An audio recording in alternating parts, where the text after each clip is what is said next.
আহক আজি আমাৰ লগতে আপোনালোককো লৈ যাওঁ দীঘলী পুখুৰীলৈ এই ভিডিঅ'টিৰ দ্বাৰা। এয়া আমি আহি পালোঁ দীঘলী পুখুৰী আৰু আমি প্ৰথমতে ভাবিলোঁ ব'টিং কৰোঁ, কাৰণ সন্ধিয়া হ'লে আৰু টিকেট নিদিব। ইতিমধ্যে আমাৰ দেৰিয়ে হৈছিলে আৰু আমি টিকেট কৰিলোঁ। তাৰপিছত প্ৰায় আমি 1 ঘণ্টাৰো বেছি টাইম ব'টিং কৰিলোঁ আৰু কি জানে ইমান যে ভাল লাগিছিলে, কিন্তু মোৰ বহুত ভাগৰ লাগিছিলে পেডেল মাৰি মাৰি, সেইকাৰণে অকণমান এনেকৈ জিৰালোঁ। ভাগৰ লাগিছিল বহুত বেছি।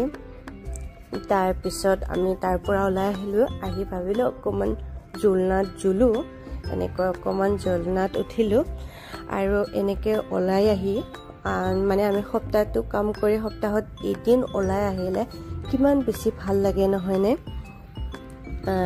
আপোনালোকেও এনেকৈ ওলাব, বহুত বেছি ভাল লাগিব কেতিয়াবা। আৰু আজিলৈ বেছি দীঘলীয়া নকৰোঁ, ইমানতে। Bye bye.